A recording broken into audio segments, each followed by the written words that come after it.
What are you saying? We love your presence.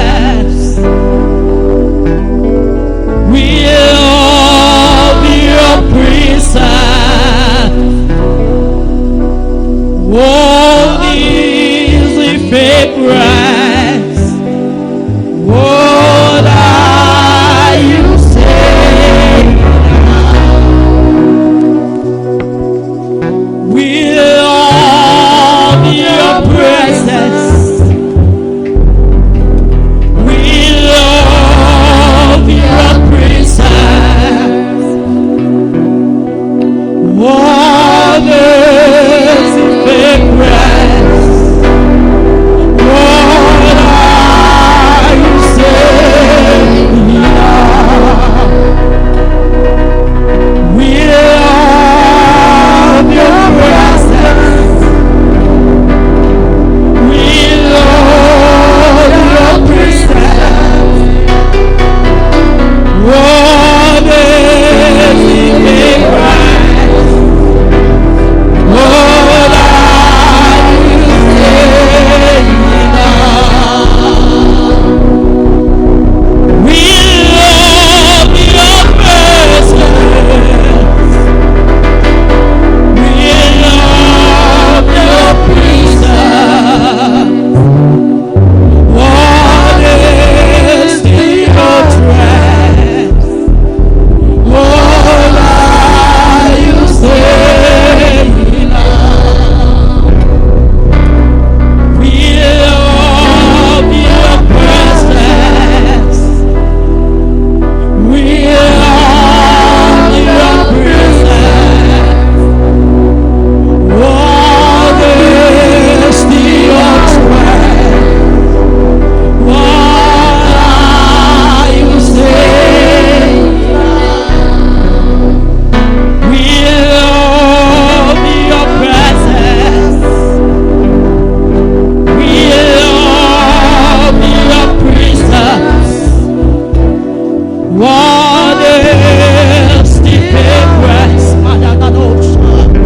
What are you saying now?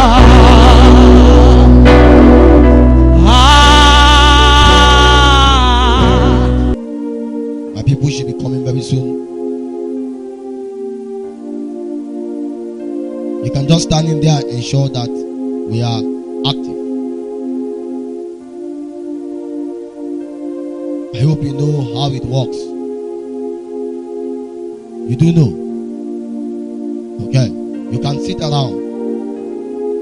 You can sit around and ensure that we are okay. I'm trying to find a landing point for my discourse. So my only option was my dad's senior sister. She was the only one that walked with the father, stayed with him even to the point of his death. I knew that there are things that she would know that many of them do not know.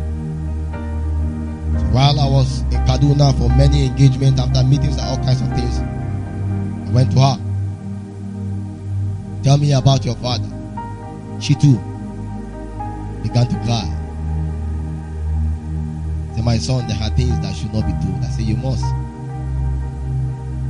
She began to tell me a lot of how much good the man was, the things he has done, how he started from serving idols before he gave his life to Christ and began effectively in the working of the ministry. It amazes me to get to find out that he was part of the fathers in Nasarawa State. I know my dad worked with many of the fathers, many of the bishop and the archbishop. They were together planting churches, but I never knew his father was the root of everything. His father was trained by those missionaries as of then. He died in 1975. In those times, this woman telling me this is more than 60. You see, while he gave his life to Christ, they began in the way of prayer, the way of evangelism. They believe in prayer, evangelism. They don't have too many sermons and revelations. What they have was power, and everybody must just give his life to Christ. Every shrine must be brought down. They were zealous, not with much knowledge, with passion and compassion. There was not enough time to train them in school of ministry. So they were in school and they were in practical. So they would go for outreach, come back and attend class, go again, come back and attend class. I get what I'm saying. In a school then in Moria Conference is one of the strongest conferences of one of the Orthodox churches there, where the missionaries came. They built hospitals there, built one of the biggest cathedrals there, and that was where they were training them. It was a mission school. As part of their founders, part of them that began the move, they sent them to different territories. That was how they sent him to Chiguna to start up a mission. It was in that place that he moved from villages to villages with bicycles, bringing them to the knowledge of Jesus Christ. While he began, the intensity of the warfare was too much. They reached out to his first son, they killed. Reach out to the second son, they killed. Reach out to the third son, they killed. Reach out to the fourth son, they killed. My dad never told me he had brothers that have died. He told me nobody has ever died in this family. And these were not children that were born and they died. They grew old before they died because of warfare. When their father began to travel regions, conquer darkness, the devil came after the children that don't know God. That don't know God. The man have to make a vow that from today he will initiate a covenant that his children and his children will serve the Lord. And as long as he has dedicated them to the Lord, it is left for the Lord to keep them wherever they go. That he will tie the destiny of their life with his own blood, and he will die for them. Hey! When he went and made that covenant, since from that day, they used to die at NAIRA. They would give them some, one year, then they would die. He stopped from the fourth guy. Wow. And after all, the intensity of the warfare grew stronger, and they came after him. And they came after him. They used to call them then Evangelist Abaya Egmaga. When they came after him, we went to all the white scholars, all the missionaries that came then. I am going through a warfare that is beyond the books. What you taught me, what I'm going through is beyond it. They told him they don't have a solution for it, but he should just go and continue praying and loving Jesus. He was struck with an infirmity and could no longer do the works of the gospel. What they told him was simple: give up Christianity or die. He continually to pray. When he get revived, he will go out again, strike some villages and return back again. After he returned back, they will attack him again. He will go down. The reason why I believe he was not too strong was because the strength of one man sometimes may be limited. There were not too many people that could have stand together with him to support him in it. In warfare, never fight alone. One of the greatest secrets I've learned in spiritual warfare is that don't fight alone.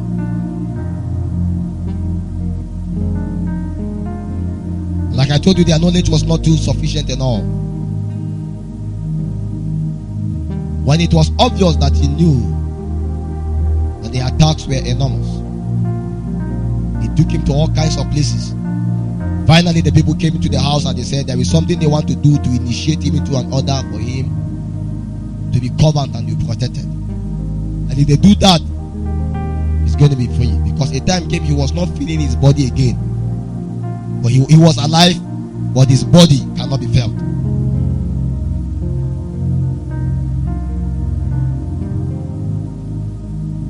let them know that if it means for him to die believing in Jesus, he will do that.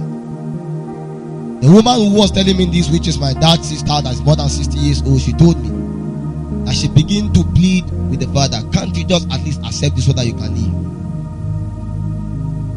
He told her that if I accept this, your life and the life of your other brothers will be in jeopardy, even if I leave. How long will I live more? He died very early. He died 40 something. He was a victim of spiritual warfare. But he died to the intent to which the covenant of the Lord will be preserved, and some of us will rise. And he told her that he's willing to die for the sake of the gospel, but he will have to transfer the same thing onto her, because the brothers were not around. Some were busy in school,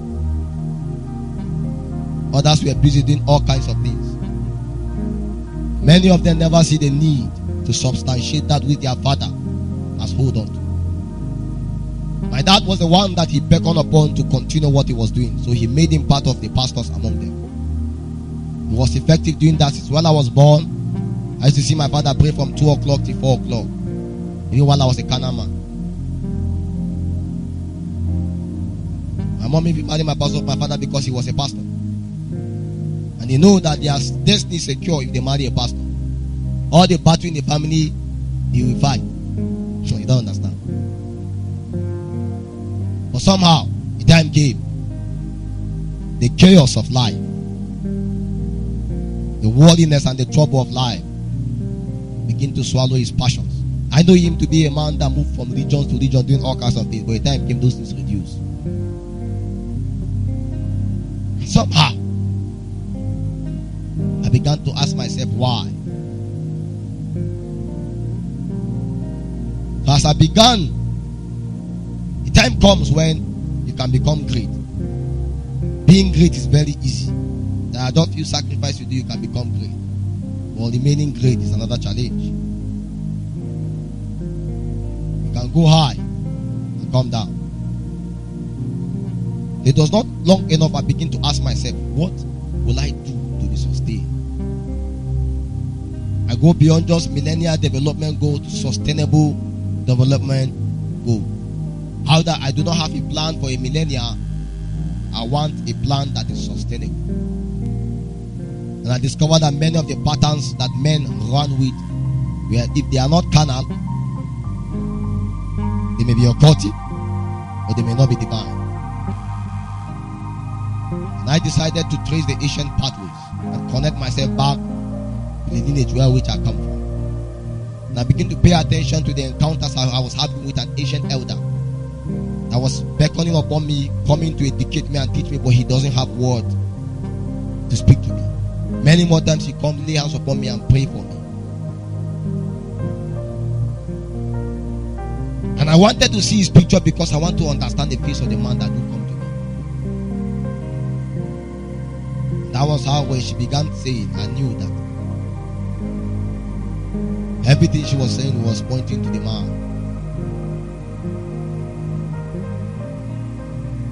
I have been invited several times to the church where he served to preach. I didn't know that he was the founder. He was the arrow man there. I didn't know that where he died and where he was buried was that school that I went to, which was the mission or the Bible college. The hospital, they are still there.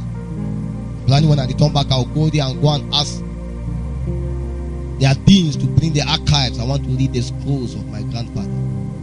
I removed the name of my father from my name because I felt I didn't know the name. Abaya. I never knew that he was a warrior for the Lord. Go with Philip Cephas. There was an elder Abaya attached to him. Abaya Egmagba was the one that pushed us into whatever we did. One of the things I did to her, I said simply, pray every prayer he prayed upon you, upon me. Connect me back to that heritage. She told me many more things that I cannot say. Even my dad, I won't tell you. He listened to my message. I know he will hear this one. I won't tell you also. But what I needed to understand was that I had to trace back the ancient landmarks and the covenant which has been initiated in the family to ensure that we survive and not die as others died. There was a reason for which he initiated those covenants, and he died early for us. Of course, after everything was done by the white man, he could not survive. But at the point of his death, in the morning, he has to lay hands on his daughter and release everything upon her. And everything he said come to pass. Everything he told her.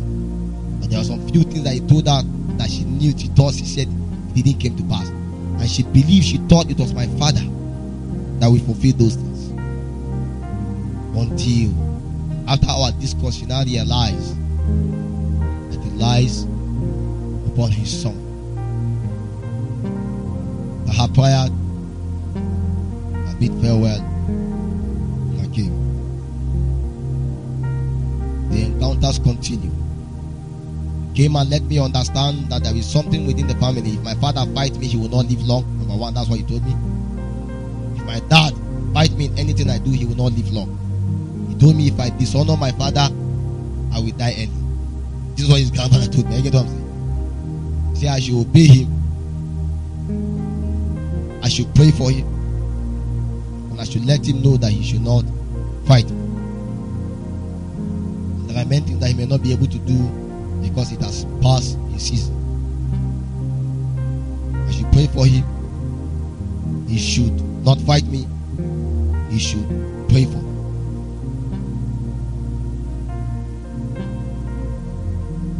What I'm trying to bring you into is to let you understand that whether you like it or not, there is a covenant upon your head.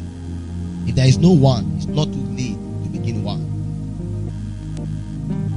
I never knew that everything that was going on in my life has a root. A lot of time, everybody will tell you how much more you are born from an occultic, a satanic family.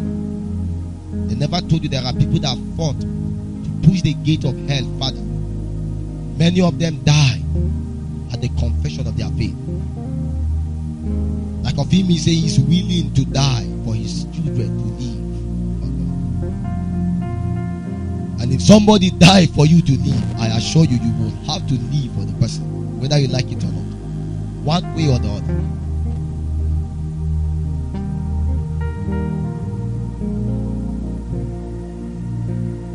There are many people within the family that are wayward today.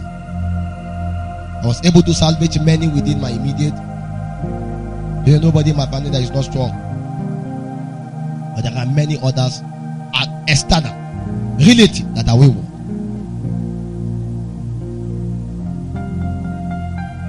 I remember there was this lady that woke up and she was so desperate to marry. So desperate. Because of her desperation, she met another guy that was so desperate also to marry. Met the guy not up to 1 month. She met him at the club. Anybody you meet in the club cannot be sustained. She met him at the club. But he promised her that he's going to leave everybody and only live for her and marry her and love her. And that was how she agreed. He went all through the route to do bride price, to pay bride price, do traditional. I think he also did white wedding or something like that. It was not up to 1 month after the wedding. She learned that he impregnated another lady. Also, he began to beat her. He said, you could have waited small. I was consulted. I said, wait small. Wait small. Let's give some months. Pray, inquire. Will God allow you to walk this path with this person? She said, no. Opportunity comes but once. All through her life, she has never had somebody that tell her that you want to marry her. Now, when the proposal of marriage comes, it's an opportunity and it comes only once. Say, don't you know God works in mysterious ways? He said, Apostle, God is answering my prayer. Why do you want to be an harbinger of bad news?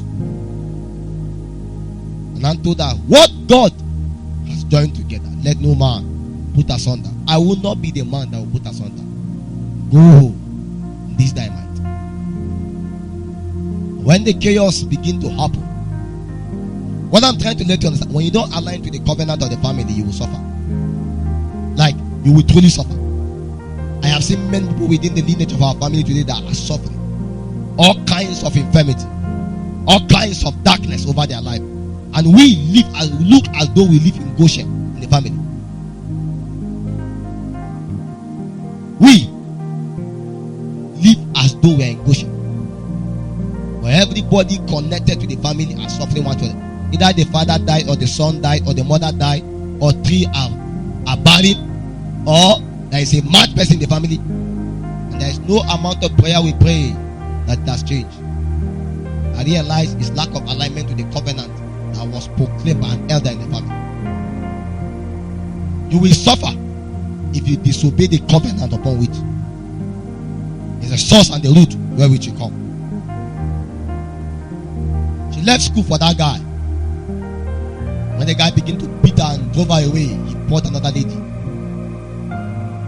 While she was leaving, she realized she's already pregnant. To her advantage, to her disadvantage, the beating made her to miscarriage. Before she told me she doesn't even want to give birth to a child of a bastard, that she wake up seeing the man in the face of the child. She will feel like killing the child. So to her, it was a miracle that she miscarried. To us, it was a sad news. Her destiny was destroyed.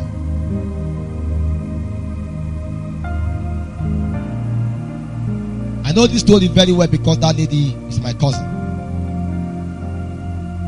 You must be careful the level of desperation, the level of zeal, the level of passion that push you to do whatever things you do. A lot of times these things may be a trap in disguise.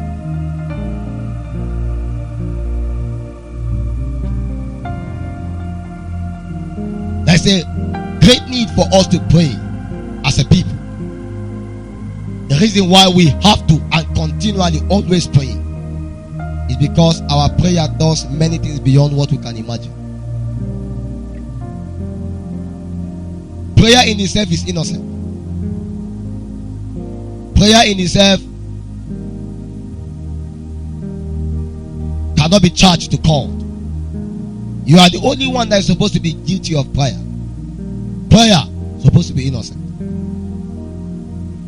Everything that you think happened in my life or in the life of many people as you can ever see is because they prayed. Prayer was what freed them from the normal covenant that was put upon the face of the earth unto death, unto the covenant of life. Many other people within my family were born again, but they were not people of prayer. So what I was able to see in keeping to the covenant of my fathers and my fathers' fathers, they could not be able to see. They may be able to pass through the region where which I passed through, but they won't see what I will see. Why? Because as a man of prayer, I understand that I'm a man full of infirmities, seeking for the help and the supply of God. And as I begin to journey, demanding the help and the supply of God, I collided with the heritage that has been beforehand. When you begin to pray, what happened to you is simple. You begin to join yourself with the clan in the spirit. Begin to join yourself with the family in the spirit. You connect with the covenant of advantage. If peradventure in your family there is a covenant of death, covenant, all kinds of darkness, you will disengage yourself from that covenant and initiate a new covenant. But if you are not a man that pray, you will have a good Christian name, bear a very good Christian title, and even as a pastor you will die. Yesterday I was invited to Cooking Church, the minister. The reason why the invitation came was because the pastor died mysteriously. The pastor was the victim of spiritual warfare. Somehow, mysteriously, when he come to salvage the destiny of men from the onslaught of darkness, the darkness knew that when they come against him, they will have the souls of men. When they came against him, they discover the man does not have as much stature as he claims he has. The man does not know God as much as he claims he knows. And his strength in God is not firm and steadfast. Many more times when the devil comes against you, he comes against you to take you away and cut you off from your route of survival.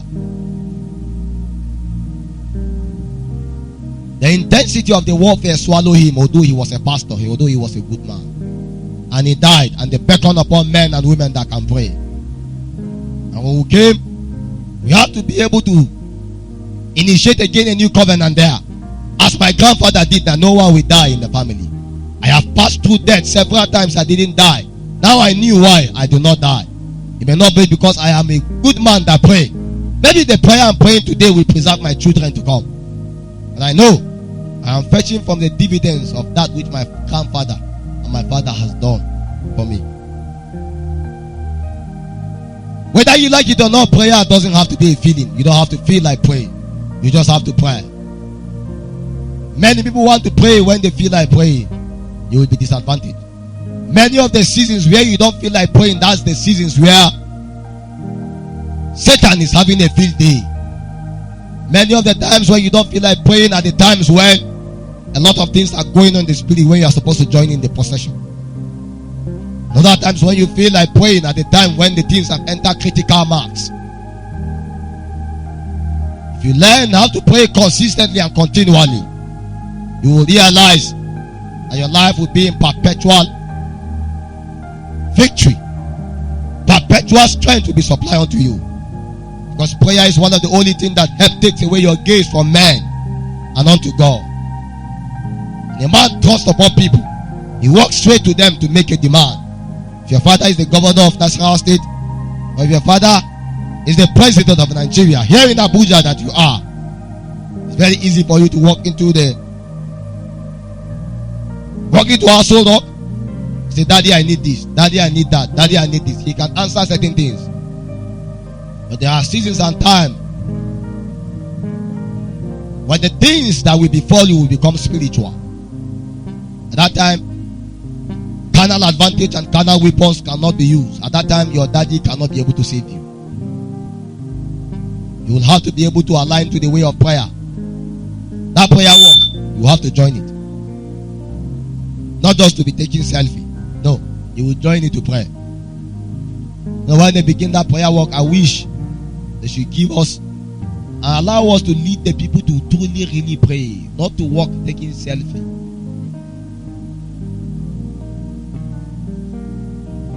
So people will bath, did their makeup, and they carry placard, and they begin to march through cities with bottled water, with Chevita, with Hollandia, with exotic. As they are drinking, as they are marching, they are taking selfie, and they say they are praying. There is no higher level of carnality than that. When they truly pray, we will see men grow. We will see men cry. When they truly pray, they will not have time for most of those things. They will not look too organized. You must come to a point where prayer has to be your love language. Anytime you hear pray, enjoy it. It's not a lot and portion for pastors. It's what every man is supposed to do. The Bible is speaking, say men ought always to pray and not to faint. The qualification for you to be a man is that you are praying. But the challenge is, not everybody that put trousers that is a man. There are some men, but they are women. They are putting trousers, but in the realm of the spirit they are wearing skirt. Because there are people that cannot pray, and there are some women that are not women, they are men. Engineer, we call all the engine ladies engine men. I mean, one of the rugged people you can ever see in school, you know. Social science people are very touchy. Engineering ladies are men. They jump everywhere as we jump. They do everything as we do. There are some people that are putting trousers that are not men. They are women. While there are others that may be women, but they are actually men in the spirit. God has designed it to be a lot and portion of women is supposed to be prayer because they have a womb. When we men begin to pray, we borrow the womb of women to pray. If you are not praying, you are not a man. You have not yet come unto maturity as a man in the kingdom until you begin to pray. Why? Men, not children, ought always to pray. Children will be prayed upon. Children will be prayed for. When you reach the point of a man, you will have to pray.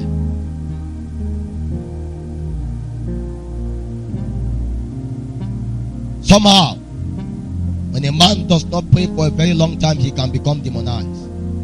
The activity of darkness will be hinged upon your life effectively well. You not know why your old nature, your old character, your old loss will begin to find expression. I was a drunkard before. I was a smoker before. I remember many years ago, I felt, why would I have to continue to pray? One day I say, I will not pray for some weeks. I didn't know why I was at a place. Somebody told me, Philip, I was in Lagos. I was at Fairstack. After the meeting, I saw pastor drinking wine. He said it's just 5% alcohol. I said, I have a covenant of the Nazarene, and I will not touch anything that is strong a drink. He said, why are you too spiritual? Are we not also pastors? I realized that somehow I felt, well, this is just 5% alcohol. Like 5% alcohol. It's not 100%. Let me take a sip. When I took a sip, suddenly my eyes went haywire. I realized that 5% was not just 5%. 5% had the ability. It has the ability to truncate my vision and my sight. And I knew that I was in trouble at that time. Number one, I had broken my concentration. Number two, there is a hole in my armor. I had to leave there immediately and ask the Lord for mercy. Say, oh God, help my infirmity. Many of those things were possible simply because somehow I reduced my intensity of prayer. When you pray very well, the ability to turn away from darkness is always there. If you don't pray, God might have delivered you from masturbation, pornography, all kinds of things, addiction to sex. If you stop praying, you will not know when you will return back to those things. And the problem is that when you return back to those things, you become a jagaban. Maybe you used to take one bottle, now you start taking 5, 6, 7, 8, 9, 10. Maybe you used to sleep with only one guy, now you advance to 3, 4, 5, 6. If you are not careful, if you used to steal before, and as you begin to journey in God, God was helping you as you are praying and all kinds of things. When you backslide from prayer, you will return back and begin to organize an army to steal the more. You must understand that if prayer has brought you this far, it will require prayer to continue to advance you. I did something for a lady, prayed for her, and she felt she was so benevolent enough, and she gave me a wine. And I checked the wine, I saw 3% alcohol. I mean, the other one I saw 5. This one I saw 3. Now, I could let her know that wine is not just wine.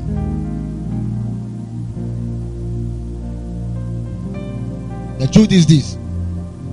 One of the greatest reasons why you cannot turn your face away from the appetite of the flesh is because your strength in prayer is weak.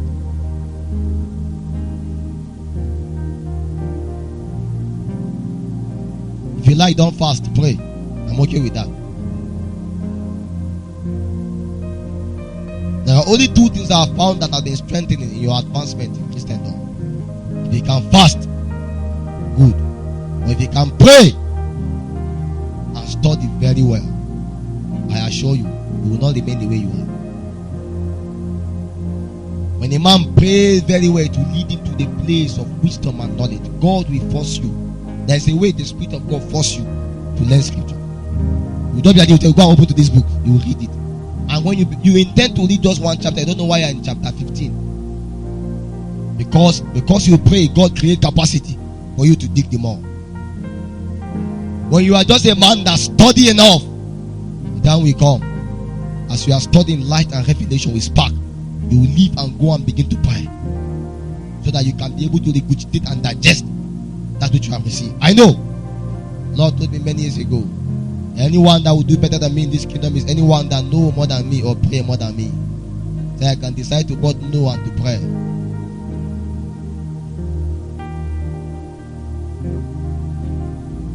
Anytime I find people that hate prayers, when we talk about prayer, it pricks them. I know there is a demonic activity around their life.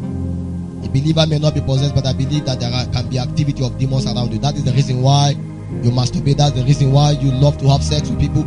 That's the reason why you are addicted to all kinds of things. It's demonization. One of the strongest ways for you to be purified from that is the way of prayer.